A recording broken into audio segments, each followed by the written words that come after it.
uma saudação à igreja, desejar Feliz Páscoa. Aí vocês vão me dizer, mas Feliz Páscoa por quê, pastor? A Páscoa foi domingo passado, a gente até já comeu ovinho de chocolate lá todinho, não sobrou nada, né? Acabou a Páscoa.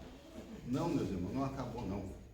Porque a Páscoa não é só um dia, não é só uma data no nosso calendário.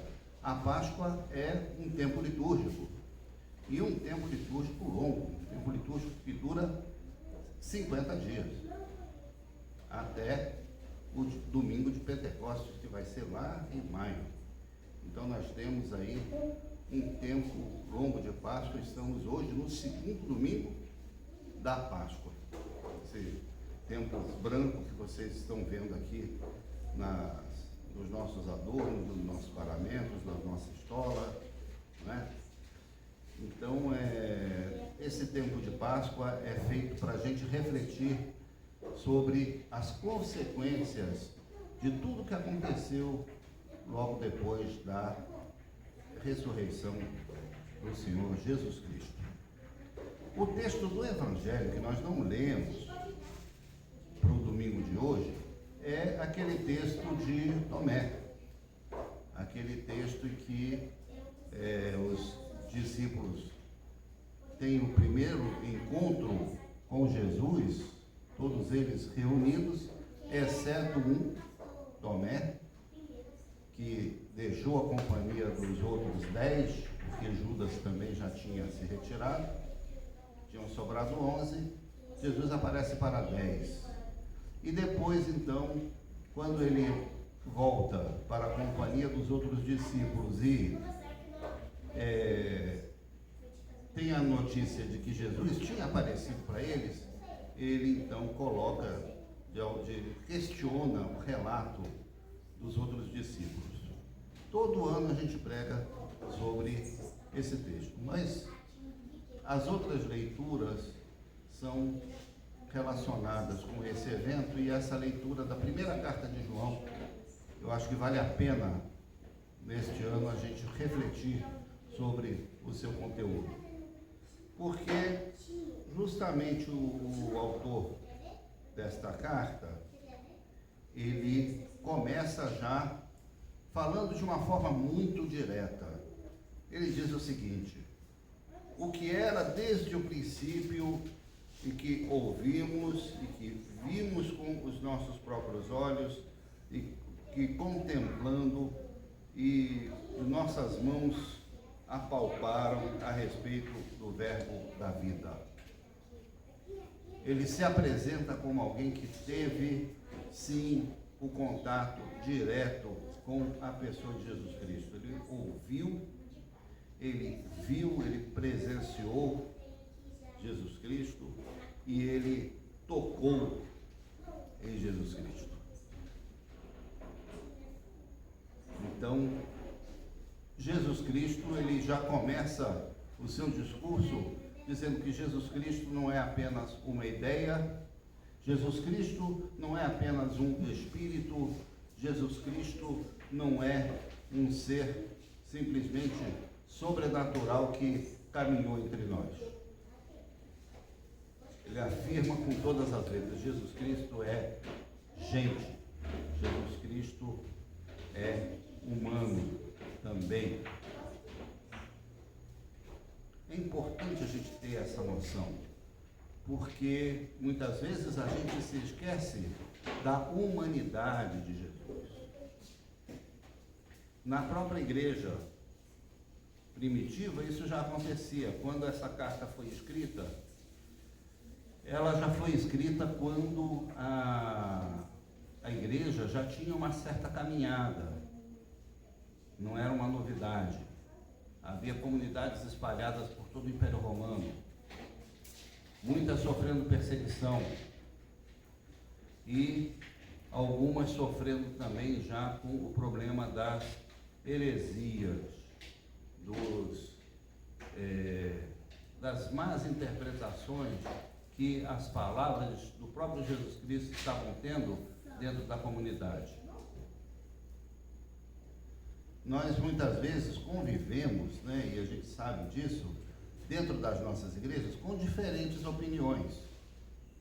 Alguns acham que o batismo válido é aquele que é feito dentro de uma piscina, dentro de de um batistério, para usar um termo técnico, né? Ou então que tem que ser dentro de um rio ou dentro de uma lagoa. Já outros dizem que não há necessidade de tanta água para o batismo, que simplesmente a água dentro de um recipiente aqui colocado em cima da mesa ou ao lado da mesa em um batistério pequeno, já é o suficiente para que o símbolo do lavar regenerador do Espírito Santo de Deus já se manifeste na vida da pessoa, que não é a quantidade de água que importa para reconhecermos o batismo como válido, como canônico, não é? A gente convive com diferentes opiniões e a gente não briga, não vai brigar por causa disso. Existe tolerância entre nós, existe concordância em coisas muito mais importantes do que esses detalhes. Mas quando as divergências chegam na forma pela qual a salvação acontece e na natureza do Senhor Jesus, aí realmente a questão fica um pouco mais séria e é necessário a gente ter firmeza nessa nossa convicção da dupla natureza de Jesus Cristo, a natureza divina e também a natureza humana, concreta, na qual ele caminhou entre nós. Quem foi crucificado ali no Calvário não foi um espírito desencarnado, foi uma pessoa que sofreu torturas, que sofreu perda de sangue, que passou pelas dores do ser humano. E foi nessa condição então que aconteceu a remissão dos nossos pecados. Foi nessa condição que aconteceu, que se consumou a nossa salvação. E esse foi o termo que Jesus usou sobre a cruz: está consumado. Por isso, João, ao escrever a sua epístola, ele começa já com aquilo que a gente chama popularmente, né, de papo reto. Ele disse: olha, Jesus, eu falei com ele, eu olhei para ele, eu toquei ele, e ele era gente, ele era como nós, ele era humano.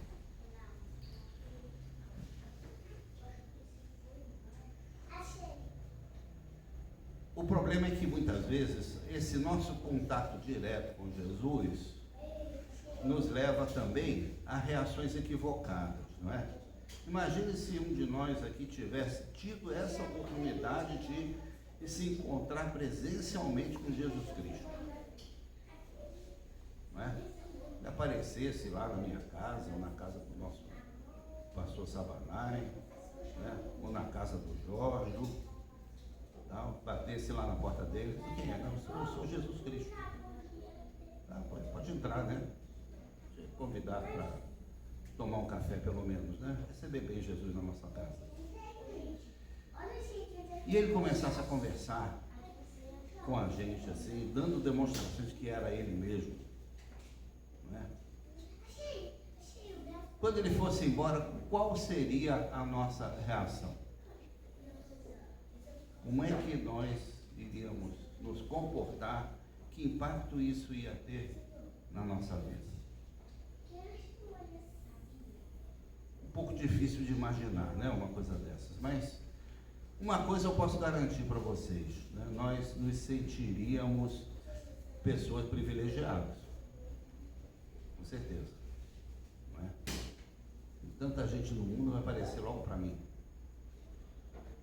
E por sermos e por nos considerarmos pessoas privilegiadas, outras pessoas nos considerariam da mesma forma. Ali está uma pessoa que conversou com Jesus, teve uma audiência com ele, não é? E isso nos tornaria pessoas, de certa forma, um degrau acima, um degrau superior em relação aos demais mortais. Não é? A gente procura fazer isso de outras formas, por exemplo. Toda aquela peregrinação que existe anualmente à Palestina, às cidades onde Jesus desenvolveu seu ministério, a Jerusalém, aos pontos principais onde aconteceram grandes acontecimentos da vida de Jesus, todos esses lugares são chamados, de lugares santos. E as pessoas que peregrinam nesses lugares procuram ir exatamente ali onde as coisas aconteceram, né? A igreja do Santo Sepulcro, o Monte da Transfiguração, a Via Dolorosa, etc, etc, etc. Né? Existe uma indústria do turismo para encaminhar as pessoas para andar pelas mesmas ruas onde Jesus passou, né? E as pessoas que fazem esse percurso voltam de lá com aquela sensação de eu estive no mesmo lugar que Jesus esteve, eu toquei ali o lugar lá onde Jesus andou, onde ele foi sepultado. Tem até uma igreja lá, que é a igreja da Ascensão, que tem uma pedra lá que seria o último lugar onde Jesus esteve na terra. Uma pedra lá rachada assim e tal, e tem gente que enxerga até uma sombra de um pé assim em cima da pedra, que seria então o formato do pé de Jesus ali, né? Ali, então. Pessoas procuram se aproximar desses locais para, de certa forma, absorver alguma energia, alguma coisa assim na sua vida, né? Então, imagine se Jesus então aparecesse, né? A questão é que não é isso que Jesus espera de nós. Não é isso que Jesus espera de nós. A figura que eu utilizei para fazer o chamado do culto, vocês devem lembrar, é um sol nascendo no horizonte e várias pessoas de mãos dadas e erguidas, assim, várias pessoas olhando então para o sol. E a mensagem de Deus é luz. O que quer dizer isso? É que a luz que Jesus representa,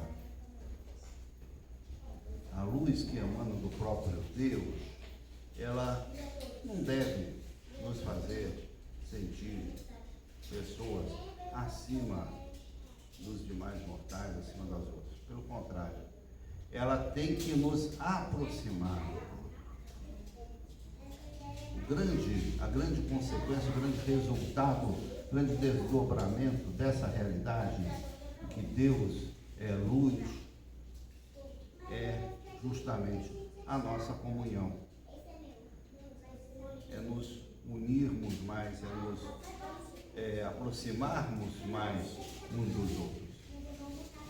O apóstolo João, ele enfrentava, já na igreja primitiva, esse problema. Algumas pessoas se consideravam tão iluminadas, com tamanho conhecimento da pessoa de Jesus Cristo, com tamanho conhecimento de Deus, que se afastavam do resto da comunidade. Se afastavam. E isso acontece entre nós hoje também, nas nossas igrejas. A gente às vezes conhece pessoas que têm realmente um profundo conhecimento bíblico, uma profunda experiência espiritual e dão aula disso, não é? Escrevem magistralmente, mas você vai procurar ela num culto, dentro de uma igreja, você não encontra. Né? Certos pastores só aparecem na igreja quando é o dia deles pregarem. Se não for para pregar, não aparece. Nessa maneira. Tem uns pastores assim, né? Só aparece se for para ele pregar. Se não for para ele pregar, ele sai de casa, ele fica na casa dele, então, mais confortável, né? Acontece isso na nossa vida. E às vezes nem precisa ser pastor, nem não. Crentes mesmo que às vezes se acham tão autossuficientes, tão bem alimentados na sua espiritualidade, que dispensam o convívio da comunidade. Esse é um outro problema. Hoje nós teremos aqui a celebração da Santa Ceia do Senhor, a celebração da Eucaristia, que é uma figura de um alimento espiritual. Eu lembrei a igreja a esse respeito, né? É necessário nós alimentarmos a nossa vida espiritual, é necessário nós fortalecermos a nossa vida espiritual.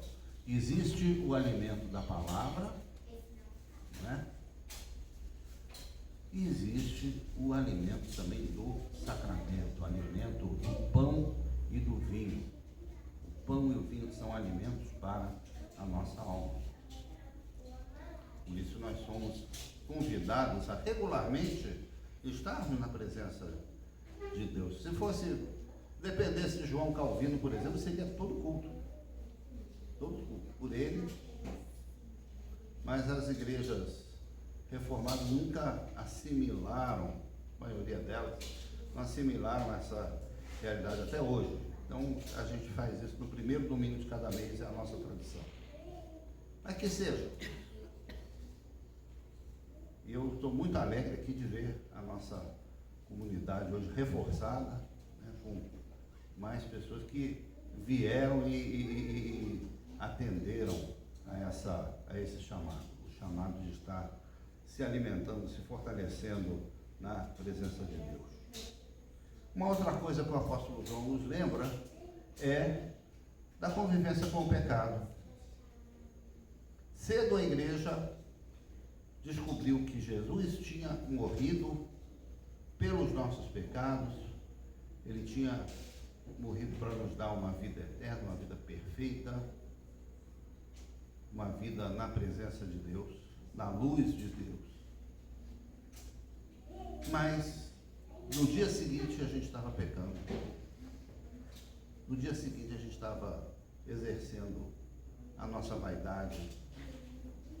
A gente estava desprezando o outro que a gente não considera igual, porque é estrangeiro, porque é de outra religião, porque é de outra cor, porque, enfim, qualquer razão. No outro dia a gente estava enganando o outro, mentindo. Enfim, infelizmente, nós somos ao mesmo tempo, como diria Lutero, a um só tempo, justos e pecadores. E por isso a gente precisa também estar constantemente na presença de Deus, pedindo o perdão dos nossos pecados, nos renovando, né, na nossa caminhada, para que possamos então estar sempre no caminho correto, né? E graças a Deus nós temos para isso alguém que é o nosso advogado, Jesus Cristo. Porque Satanás nos acusa. A gente diz que o diabo é pai da mentira, e é mesmo. Mas ele não é só pai da mentira, ele é pai da verdade sem amor. A verdade dita sem amor também é algo destrutivo nas nossas vidas. Muitas vezes a gente dá motivo para ser acusado, né, pelo inimigo. Ele não precisa mentir tanto assim, não. Agora, a verdade que ele não diz é que nós temos sim, em Jesus Cristo, a garantia do perdão dos nossos pecados. E que o Espírito Santo nos renova, nos dá condições de superar essas situações. Com um pouco mais de vivência, com um pouco mais de experiência, a gente sabe, aprende como passar por certas tentações e não ser derrubado por elas. Agora, a verdadeira perfeição é essa só, quando estivermos na companhia de Jesus Cristo, no seu reino, na plenitude da vinda do seu reino. Enquanto isso, se confessarmos os nossos pecados, Ele é fiel e justo para nos perdoar os pecados e nos purificar de toda injustiça. Amém? Então, meus queridos, quero finalizar com aquela frase que me inspirou a escrever aquela canção. Deus é luz. Deus é luz. Quando não existia nada no momento, né, como dizem os físicos, no momento T-1 da criação, aí surgiu a luz. Era a intervenção de Deus na história da criação. Boa parte do universo é percorrido por ondas eletromagnéticas. Luz é um tipo de onda eletromagnética. A luz que a gente consegue ver, ela é uma faixinha assim, que vai lá do infravermelho até o ultravioleta, né? Aquelas famosas 7 cores do arco-íris. Aquilo é o espectro de luz que a gente vê. Mas existe luz, muita luz por aí, ondas eletromagnéticas que a gente não vê, que são conhecidas no universo pelos físicos como matéria escura. Podem ser detectadas de outras formas, com outra tecnologia, etc., né? É o que acontece, por exemplo, com aqueles binóculos de visão infravermelho, né? Porque ele consegue reproduzir imagens a partir do calor. Mesmo que não tenha luz, seja tudo escuro, ele consegue detectar a imagem por causa do calor. Infravermelho é um tipo de luz também, que normalmente a gente não vê, precisa de um outro equipamento, né? O fato é que o universo é percorrido pela luz e a luz é essa imagem da presença de Deus. Deus é a luz e não há nele treva alguma. Que Deus seja a luz na nossa vida, que Ele clareie a nossa percepção, clareie a nossa mente e nos faça compreender cada vez melhor tudo aquilo que Jesus realizou na nossa vida, pela nossa redenção, pelo resgate da nossa existência. Amém?